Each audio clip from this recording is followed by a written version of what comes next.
हालात आपके सामने है सर, बेल भी हो गई तहरीक इंसाफ के बानी चेयरमैन की, और ये कहा जा रहा है तहरीक इंसाफ की तरफ से कि बहुत जल्द जो है वो बाहर आएंगे, रिहा हो जाएंगे। जी, सबक ये है कि हम सबको अदलिया के बारे में बात करते हुए एहतियात करनी चाहिए। सब जमातें जो हैं, जब उनके हक में फैसले आते हैं तो हम शादियाने बजाते हैं, जब हमारे खिलाफ फैसले आते हैं तो हम कह देते हैं कि अदलिया तो जो है वो किसी अंगूठे के नीचे है। जी जी। अब अगर आज का फैसला जो है वो किसी अंगूठे के नीचे वाली अदलिया ने दिया है, नहीं दिया, तो लिहाजा और ये कहना कि जी आज की अदलिया तो खराब थी और वो अदलिया जो हमजा शहबाज को 22 महीने पेशी नहीं देती थी जमानत की, वो बहुत अच्छी अदलिया थी, या वो खराब थी, आज की अच्छी अदलिया है। तो लिहाजा सबक यही है कि कानूनी मामलात को कानून से ही डील करना चाहिए। जी जी। और आज जो उनको रिलीफ मिला है, मेरी तवक्को ये है कि शहबाज शरीफ साहब और पूरा उनका कानून का महकमा है वो इस सारे केस को असर नौ देखेंगे, क्योंकि जुर्म तो बहुत बड़ा हुआ। हाँ। जावेद बलोच साहब, और जुर्म ये था कि एक सियासी जमात ने मुतशद्दुद हमला किया रियासत के ऊपर, एक तस्वीराती सोच के साथ पूरे मुल्क में, यानी रेडियो पाकिस्तान पेशावर भी जलाया, जिना हाउस लाहौर भी जलाया, कराची में भी जो मुख्तलिफ बिल्डिंग्स थी वो नजर आतिश की, तो पूरे मुल्क में उन्होंने एक तो नजर आतिश किया बिल्डिंग्स को, हमलावर हुए, तोड़ फोड़ की। दूसरा ये है कि ये किसी एक जमात का इशू नहीं है कि मैं कहूँ जी मुस्लिम लीग नून के लिए बड़ा मुश्किल मरहला है।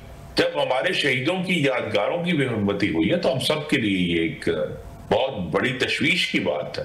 तो लिहाजा ये अब आज के जो फैसले हैं और उनके जो तफसीलात हैं वो हुकूमत के सामने चैलेंज है कि वो इस केस को दोबारा संजीदगी से देखें, उसकी एविडेंस जो है अगर उसमें कोई सुकम है, ये कहा जा रहा है खुर्रम साहब, ये कहा जा रहा है कि ये जो बेल हुई है ये एक इशारा है कि खान साहब बड़ी जल्दी बाहर आ जाएंगे। जी, तो फिर हम ये समझ लेना जी कि या तो फिर हम सब इस पे मुत्तफिक हो जाएं बलोच साहब के ये सारे अदालतों के फैसले इशारे होते हैं और उसमें कानून नहीं होता, और ये बिल्कुल ही जो है वो एक सियासी जो है मामला होता है जहां हुकूमत की मर्जी है। ऐसा नहीं है, ऐसा नहीं होता। तो लिहाजा उनको जो खुशफहमी है वो अपनी जगह बड़ी अच्छी बात है, वो सियासी जमात है, उन्होंने अपने जो कारकुनान है उनको खुश रखने के लिए इस तरह के खुशकुन जो नारे हैं वो लगाने हैं। लेकिन खान साहब के ऊपर आपको मालूम है कि जो 60 अरब रुपए की उन्होंने अवाम के अमानत में खयानत की है उसकी में उनको 14 साल सजा हुई है। जी जी। तोशाखाना में भी वो इस वक्त जेर हिरासत है उस केस पे, तोशाखाना 2 में। और ये 9 मई वाला केस जो है ये बड़ा संजीदा केस है और इसको आज का जो फैसले हैं वो एक वेकअप कॉल होनी चाहिए हुकूमत के लिए कि वो बहुत संजीदगी से इस केस को लड़ें। उसके साथ ही एक ये भी बड़ी अहम बात है कि जो पाकिस्तानी शहरी आज जेर हिरासत हैं और उनके ऊपर कोई सबूत और शवाहिद नहीं है, उनको भी फौरी तौर पर रिहा होना चाहिए। ठीक है खुर्रम साहब, आज DGISPR ने भी बड़ा वाज़े और दो टोक अल्फाज में ये कहा है कि जो मुसल्लत की खबरें सुहेल वड़ैच की तरफ से आ रही थी कि कुछ शायद उनकी बात हुई है फील्ड मार्शल से, उनको कोई इंटरव्यू दिया गया या उनसे कोई बातचीत की गई है, तो आज उन्होंने जो है इसकी तरदीद भी की। तो क्या अगर हम सोशल मीडिया देखें तो लगता है कि जो है वो PTI बड़ी कामयाब जा रही है, खान साहब बड़ी जल्दी बाहर आ जाएंगे, लेकिन अगर ग्राउंड रियलिटी देखें तो कुछ और नजर आता है सर। जी, तो ग्राउंड रियलिटी पर ही जाना है। पाकिस्तान ने बहुत मुश्किलों से बड़ी कुर्बानियां, आज भी हमारे फौजी अफसरान और सिक्योरिटी एहलकार कुर्बानियां दे रहे हैं। खैबर पख्तूनख्वा में, बलूचिस्तान में बहुत मुश्किल से ये मालियाती, मुआशी और सियासी इस्तेहकाम हासिल किया है।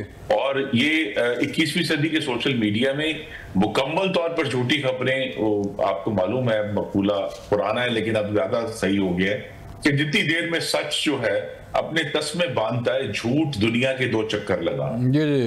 तो लिहाजा यहाँ यही हुकूमत के सामने ये चैलेंज है। इंफॉर्मेशन चैलेंज भी उतना ही बड़ा है मेरे ख्याल में। जो इस वक्त अपोजिशन की तरफ से जो चैलेंज है वो पाकिस्तान की गलियों में और सड़कों पर नहीं है, वो इंफॉर्मेशन का चैलेंज है जिससे हुकूमत ने एक नए वलवले से और नए जज्बे से पूरा करना है ताकि इस किस्म की जो गलत खबरें हैं वो ना फैलें, क्योंकि एक सियासी जमात जो पीटीआई है उनके हक में है कि जितना वो झूठ फैलाएंगे उतना उनको फायदा होगा, जबकि हुकूमत का मफाद ये है कि पाकिस्तान के अवाम को सच बताया जाए।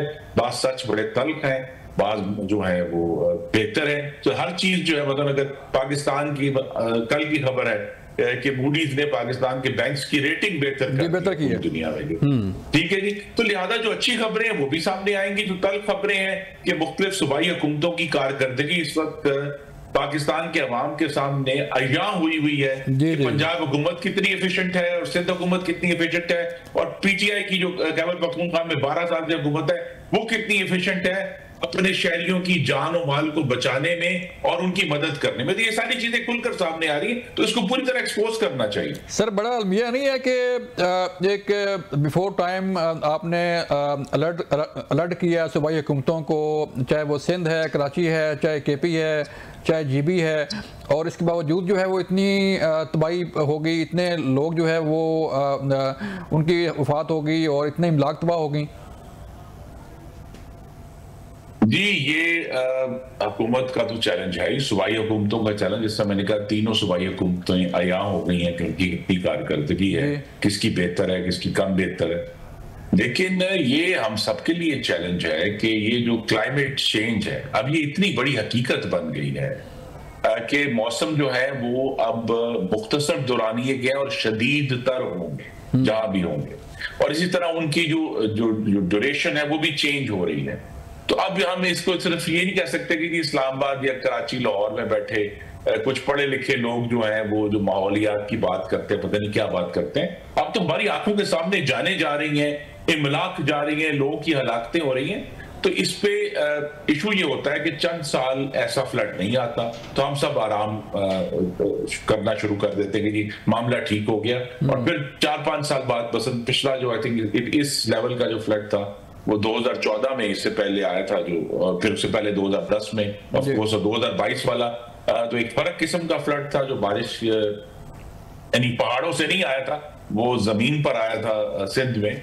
तो लिहाजा हमें इस सब चीजों को हुकूमत को अब अगर हुकूमतें इस मामले में संजीदा है, और ये भी सूबाई हुकूमतों का और बाकी हुकूमत का इम्तिहान है कि वो आने वाले फ्लड्स के लिए ऐसी मनसूबाबंदी करते हैं जिसमें हो सकता है कि 5 साल वो फ्लड वाला जो पूरी तैयारी है उसमें कोई इस्तेमाल ना हो, लेकिन जब 6वां साल आएगा और सख्त शदीद बारिश होगी तो फिर हम अगर उस वक्त की जो की हुई तैयारी है वो हम सबके काम आएगी। तो ये कौम को भी अब समझना है कि वो जो हमारे खाली पानी की गुजरगाहें हैं ये कब्जा करने की जगह नहीं है, ये घर बनाने की जगह नहीं है, ये डेरे बनाने की जगह नहीं है, ये फसलें उगाने की जगह नहीं है, ये पानी की कुदरती गुजरगाहें हैं जिन्हें खाली रखना है। अभी गुजरगाहें हैं जहां से हमें उनको खाली छोड़ना है ताकि जब इस किस्म का आए फिर हमारे भाई और बहनों की जाने और इमलाक जाया ना। ठीक है खुर्रम साहब, एक और चीज़ जो सामने आ रही है सर वो है 27वीं आईनी तरमीम जो है वो 26वीं के बाद अब 27वीं आईनी तरमीम की बातगश्त जो है वो मार्केट में बड़ी उस पर बात हो रही है। तो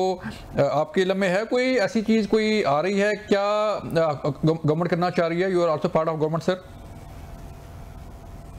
जी, वो मार्केट की जो चीजें हैं वो मार्केट में आपको पता है अखबार में पकोड़े भी बिक रहे हैं क्या हम उस पर यकीन कर लें?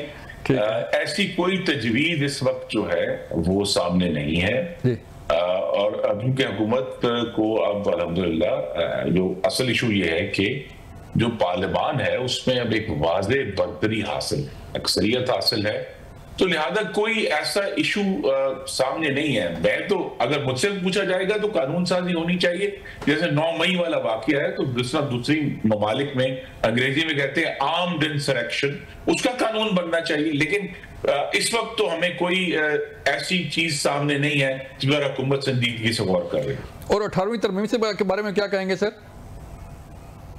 जी, 18वीं तरमीम पे अभी तक तो मुकम्मल इत्तफाक है कि उसको तब्दील नहीं किया जाएगा। देखिए 18वीं तरमीम में ये नहीं लिखा हुआ कि सूबों का कितना हिस्सा होगा और वफाक का, उसमें सिर्फ ये लिखा गया है कि सूबों का हिस्सा कम नहीं किया जा सकता। ठीक है, तो लिहाजा वो जो NFC और उसी आइन में ये भी लिखा है कि हर 5 साल के बाद नेशनल फाइनेंस कमीशन का अवार्ड जो है वो रिव्यू होगा। ठीक है। तो लिहाजा वक्त के साथ साथ उसका जो रिव्यू, अगर उसको जो सूबों का हिस्सा है उसको जिस तरह आइन कह रहा है कि काम नहीं किया जा सकता, उसको मेंटेन रखते हुए नेशनल फाइनेंस कमीशन का अवार्ड तो रिव्यू हो सकता है। वो बिल्कुल एन कानूनी जो है, बल्कि हुकूमतों पर तो फर्ज है कि वो ये काम करे। लेकिन सर डिमांड तो आ रही है ना कि एनएफसी अवार्ड को रिव्यू किया जाए सर।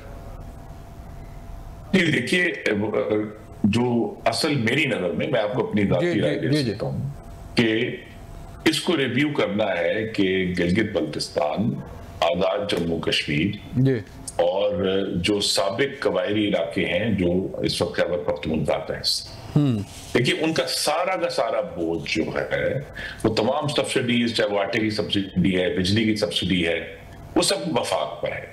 अब वो चूंकि पाकिस्तान के फेडरेटिंग यूनिट्स हैं, चाहे हम उनको बाकायदा हिस्सा नहीं बनाया हुआ प्रोविंस, लेकिन उनको भी उसी हिस्से में से जो प्रोविंस का हिस्सा है उसमें से हिस्सा मिलना चाहिए, ताकि उनके भी जो रहने वाले हैं, उनके जो आईनी हकूक हैं उन तक उसी तरह पहुंचे जिस तरह बाकी पाकिस्तानियों के हैं। इससे जो है अगर ये अमल किया जाएगा तो वफाक के ऊपर बोझ घटेगा। इसी तरह सूबों को शेयर करना होगा, और ये अगेन उसका आइन तरमीम से कोई ताल्लुक नहीं है कि जो लायबिलिटीज है फेडरल गवर्नमेंट की, उसमें जो प्रोविंस का शेयर है उसको भी दोबारा से देखना होगा कि ताकि प्रोविंसेस भी उस कर्जे का बोझ उठाएं जो इस वक्त तमाम का तमाम फेडरल गवर्नमेंट पर है।